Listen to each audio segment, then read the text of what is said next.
They called it streamlining. I called it erasure. I closed my laptop and for a second my own face looked back at me, half lit, half erased.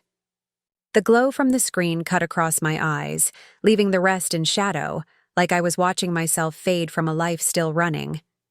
My name is Marian. I'm 46, a client relationship manager, which sounds like connection, but most days feels like translation. I spend my hours turning chaos into emails, feelings into data, and results into bullet points that fit into someone else's slide deck.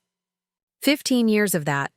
Smoothing edges no one thanks you for, remembering what others forget, holding the line between our promises and their patience. And then one Monday, the line just vanished. It started with a meeting I wasn't in, the one where my name used to be on the invite. When I checked, the new calendar showed a streamlined structure, my team under a new manager. Elliot, 35, fast-talking, MBA shined.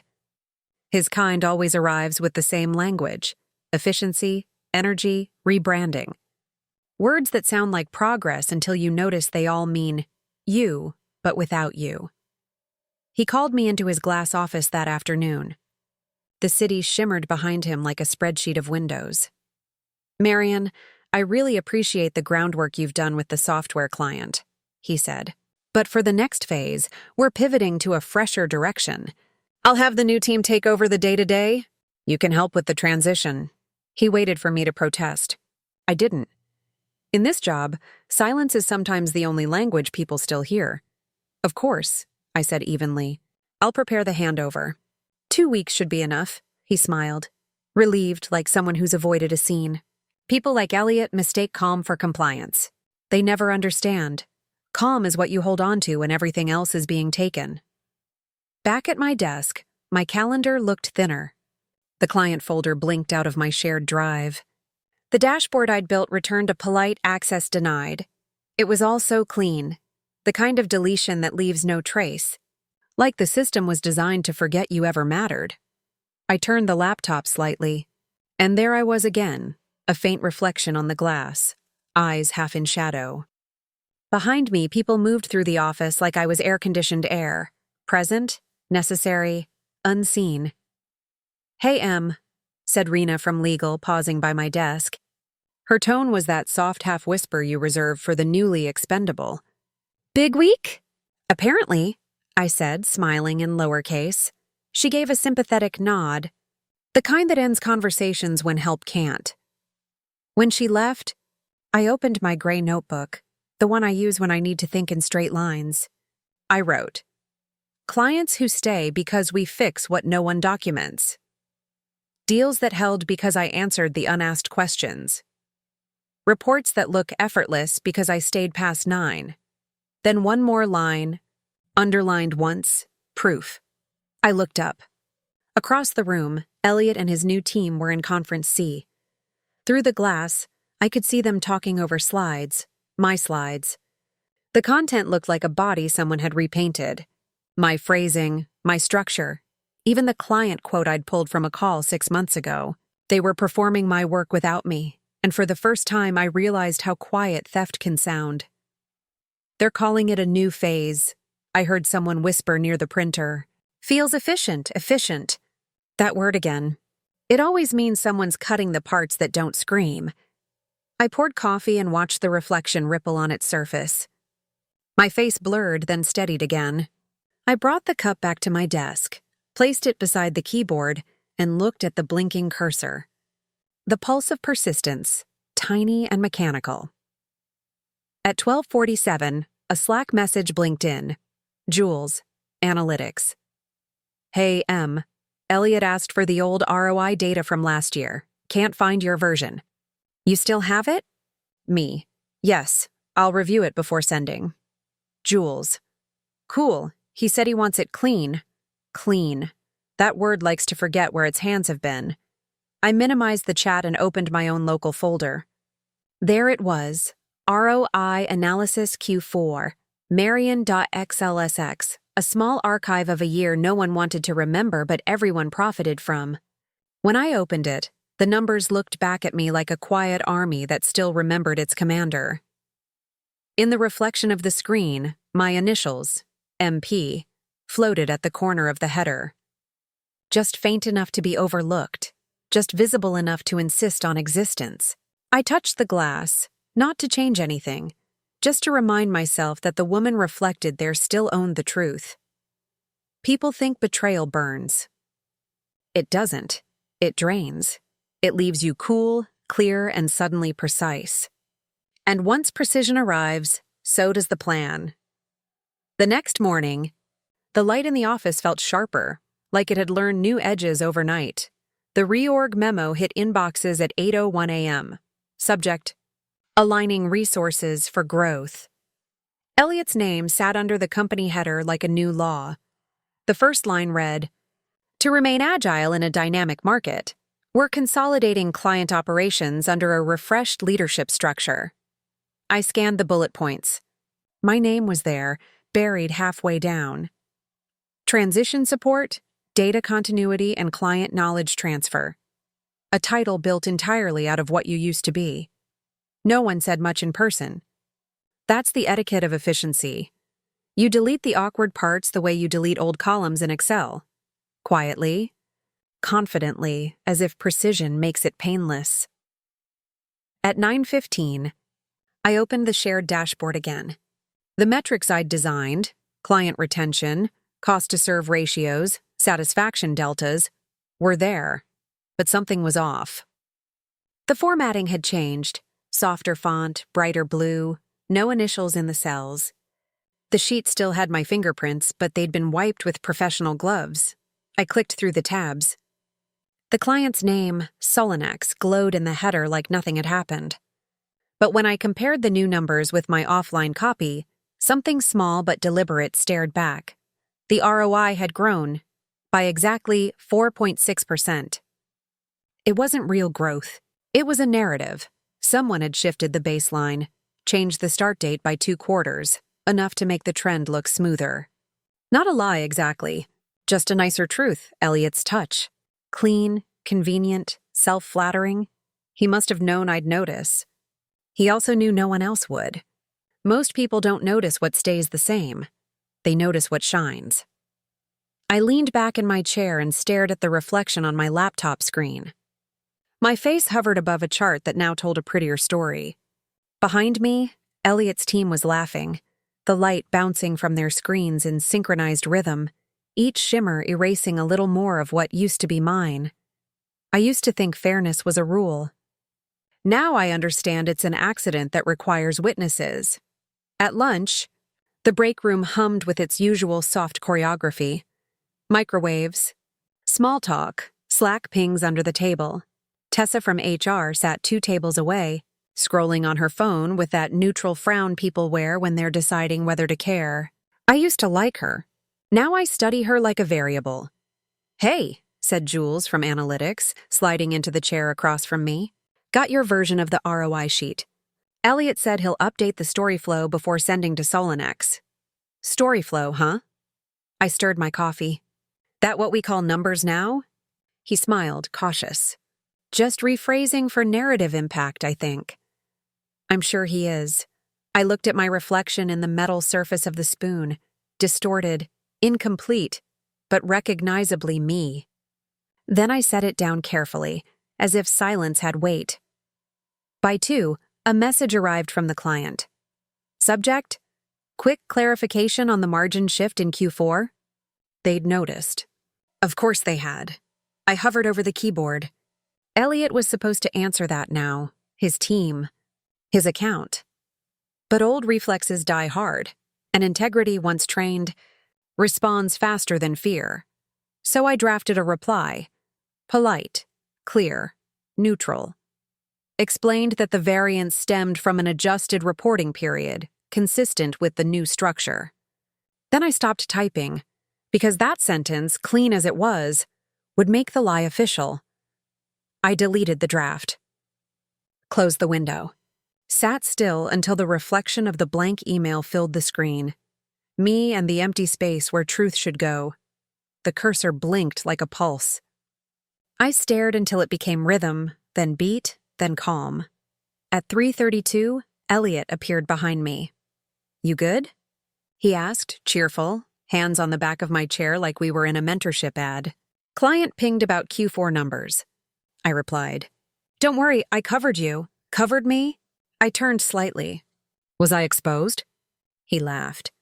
"Just a figure of speech. You know how it is?" "Yes, I do. I know exactly how it is." He left with that breezy gait of people who think every corridor is applause.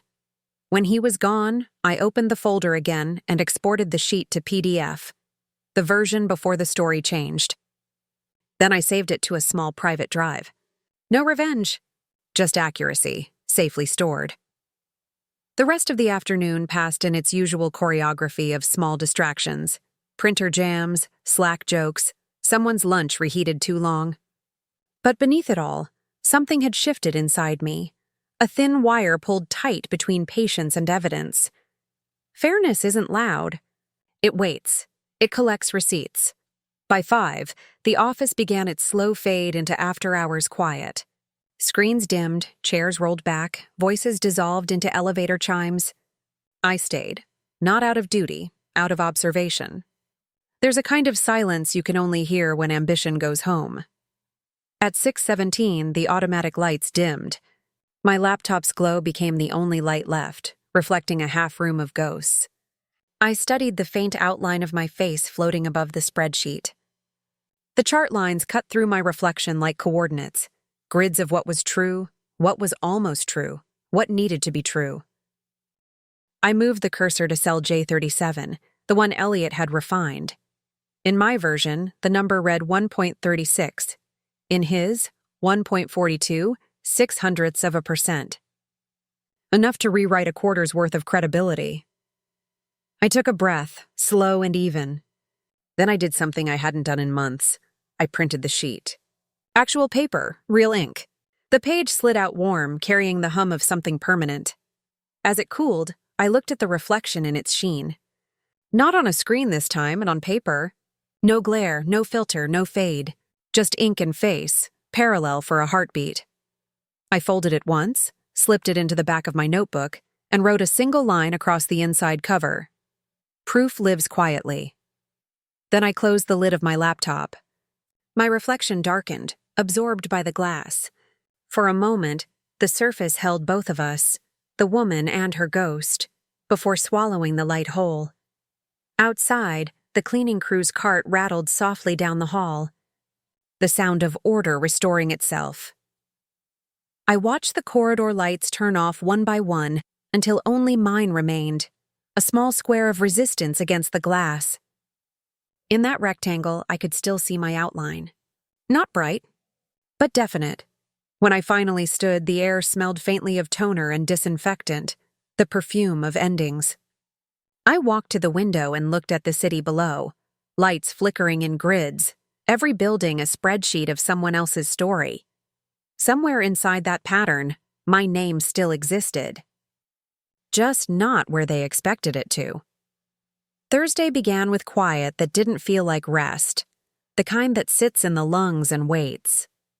When I logged in, my password didn't work. A small gray pop-up appeared. "Your credentials have expired. Contact your administrator." I tried again, slower this time, like politeness might change the answer. Same message, same finality. I sat still for a moment, fingers resting on keys that no longer belonged to me. The office was half full, morning light slicing through the blinds in careful strips. Everything looked normal. That's the trick of deletion. It always looks like nothing happened. I reached for my phone. A message from IT had arrived at 8:04 a.m. "Hi, Marian. Your profile is being remapped under the new client structure. Temporary access should be restored by EOD. Thanks for your patience." Remapped. A beautiful, bloodless word. Across the room, Elliot's laugh rang out, bright, managerial, the sound of a man who'd just been congratulated. He was standing near the conference glass, gesturing at a chart projected behind him. Even from here, I recognized the shape of it, the one I'd built. Same cells, different hands. I turned my laptop slightly, but the black login screen only gave back my reflection, faint, dim, framed by lines of blue light. My face looked like it was underwater. For a moment, I wondered if this was what ghosts feel, to be visible only because light insists.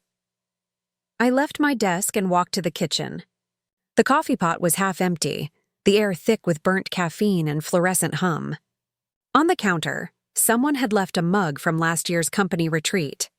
Sync 2024, Stronger Together. The irony smelled fresher than the coffee.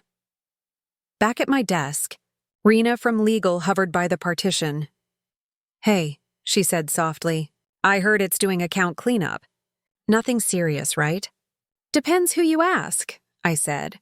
She frowned, uncertain whether to laugh. Then she left, the way people leave when they realize the story might be contagious. I reopened my notebook. The page from yesterday was still there. Proof lives quietly. Under it, I wrote, credentials revoked 2, files remapped 3, narrative intact 4, truth waiting. The act of writing steadied me. Ink doesn't ask permission. At noon, a new email slid in from Elliot. Subject, transition complete. The emoji felt like punctuation for betrayal. Marian, appreciate your help with the handover. Solinex is thrilled with the progress. Please send any remaining documentation to the central archive so we can close the loop. Close the loop. Another perfect circle of management speak. Smooth, seamless, suffocating. I opened my local folder. The PDF I'd saved 2 days ago, ROI analysis Q4 Marian.pdf, was gone. For a second, I thought I'd misclicked. Then I checked the logs. Last access, 9:14 a.m. Elliot Harper. The cursor froze under my fingers. It wasn't anger that came. It was silence, pure and heavy, the kind that erases its own sound. He'd deleted my file. Not the numbers, the evidence. The version that still carried my initials, my logic, my truth. I looked at the blank folder. Empty, white, clinical. It's strange, the shape absence takes. It looks like clarity. The room around me blurred at the edges. Not from tears. I was past that kind of softness. It was the light. The laptop glow dimmed automatically after 5 minutes of inactivity, and for the first time all week, I didn't touch the keys to keep it awake. The screen went black. No reflection, no witness. Just me. In the dark glass, faint as memory. That was the moment it hit me. Not what he took, but what he assumed. Deletion was disappearance. He assumed I hadn't learned. The same systems he used to erase me. He assumed wrong. I reached for the external drive in my drawer, the silver one, with a single scratch across the top like a deliberate scar. Plugged it in. The blue light blinked once, then steady. Inside, the files waited exactly where I left them. Clients, Solinex, ROI, archive, original, timestamp, last week. Owner, me. I opened the spreadsheet, numbers lined up obediently, every decimal still where it belonged. Proof. Patient as ever, I saved a duplicate to the drive, encrypted it, and named the folder Reflection. It wasn't revenge, not yet. It was preservation. The quiet kind of justice that begins with knowing. Outside my cubicle, the office buzzed with its midday rhythm, footsteps, printers, laughter echoing off glass. But in the small rectangle of shadow around my desk, time slowed. The light from my laptop pulsed against my face again, faint but alive. Reflection restored. I checked the client folder one more time. Not out of paranoia, but ceremony. Everything official now belonged to Elliot's version. His numbers. His story, that was fine. Stories have a way of correcting themselves when they touch daylight. I closed the file, disconnected the drive, and placed it carefully in my bag. It felt heavier than it should, like it knew what it carried. By evening, I was the last one left. The cleaning crew had started 2 floors down.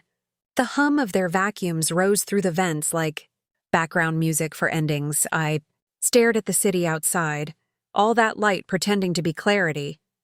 Then, I turned off my laptop. The reflection vanished. Completely this time. For a long second, the glass was empty. It didn't scare me. It steadied me, because when reflection disappears, reality begins. It's strange how quickly people adjust to new maps. By Monday, Elliot's name sat comfortably at the top of every client thread. The team looped him in on every decision, copied him on every thank you. And me? My inbox was quieter, not empty, but curated. Polite requests for legacy data, historical context, handover summaries. Each one worded as if I were already gone. That was fine. I preferred silence. Silence is where accuracy grows. I began what I called privately the audit. Not out loud, not on paper. Just in the logic I trust more than language. Step 1. Inventory. I opened my local archive, not the server version, but the one I'd built in parallel over the years. Quiet habits are a kind of armor. 53 folders, 9 years of quarterly reports. Every margin fluctuation, every renegotiated clause, every version of the truth. I labeled a new folder, Sullinex Audit.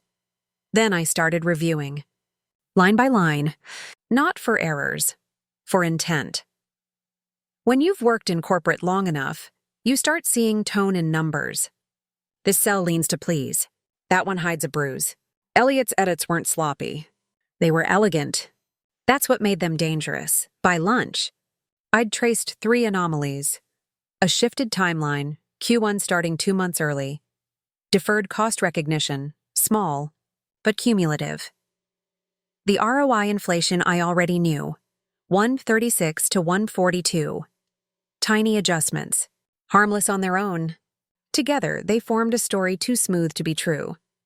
I kept a record, screenshots, timestamps, comparison tables. Each saved in a separate encrypted note, mirrored to my external drive reflection. No one else knew it existed.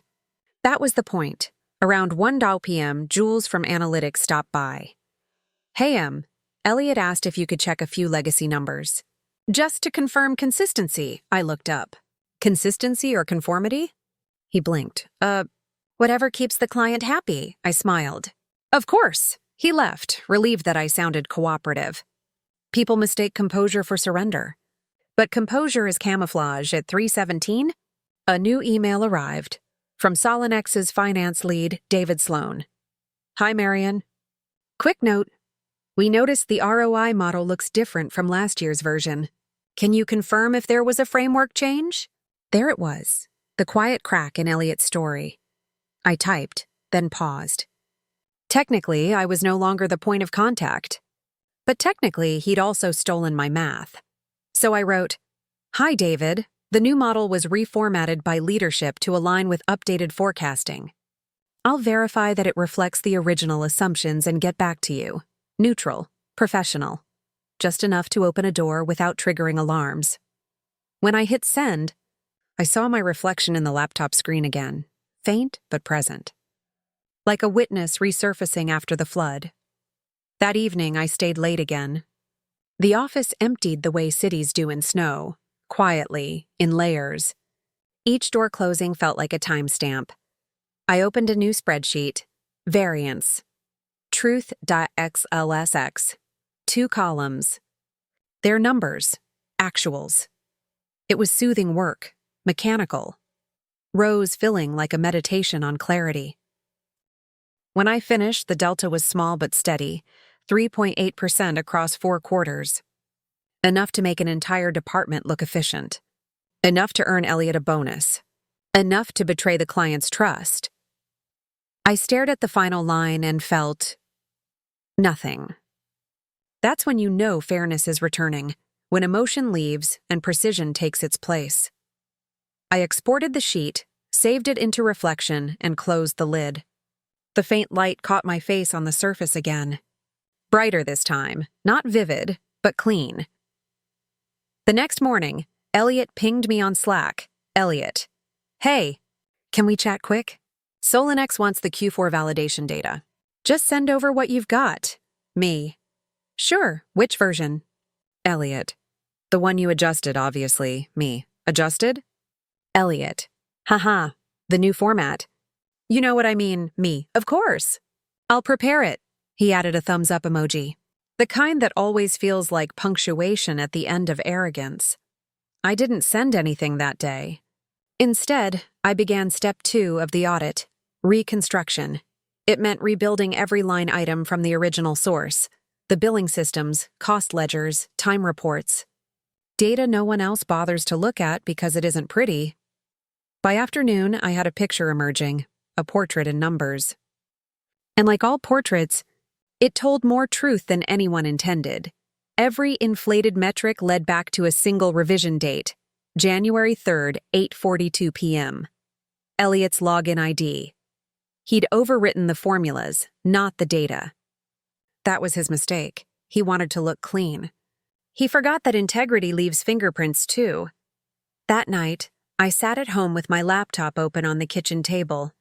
No office lights, no noise, just the low hum of the refrigerator and the glow reflecting off the window. For a moment, I couldn't tell which was the screen and which was the glass. Both showed me, calm, small, deliberate. I poured tea and watched the steam curl over the keyboard. The reflection of it shimmered on the black surface like a ghost rehearsing return. Then I began drafting my report. Not a complaint. An audit memo, formatted like any internal review. Neutral tone, clean headers, objective language. No accusation, just data. Data doesn't shout. It accumulates. Title: Variance Analysis, Solinex Account, Comparative Model Review. Sections: Background, Observations, Supporting Evidence, Implications. Every chart labeled. Every deviation annotated. In the footer, prepared by Monsieur Pierce, CR Manager. Internal reference only. At the bottom of page 3, I added a single sentence. Variances in Q3-Q4 appear to result from timeline reclassification and modified ROI formula assumptions. Author of revision, Elliot Harper. 1:03, 8:42 p.m. No emotion, no color. Just coordinates on a map. When I finished, I looked at the file name, auditofsilence.pdf. The title felt right. Because silence, when structured, becomes proof. The next morning, the meeting invite appeared like an afterthought. Subject: Solinex, Q4 Review, Audit Follow-Up. Time: 10 Sows a.m. Attendees: Graham, VP. Elliot, Marian. I stared at it for a long moment before accepting. No message, no context. Just the kind of subject line that promises clarity and ends careers. At 9:58, I walked into conference room 4B. The air conditioning hummed its neutral soundtrack. Graham was already seated, calm as granite. Elliot stood by the screen, posture crisp, confidence preloaded. "Morning," he said. "We'll keep this quick. Just a few points to clarify before the client call." I nodded. "Of course." He began presenting. Charts, trends, polished slides. My work, again, reframed.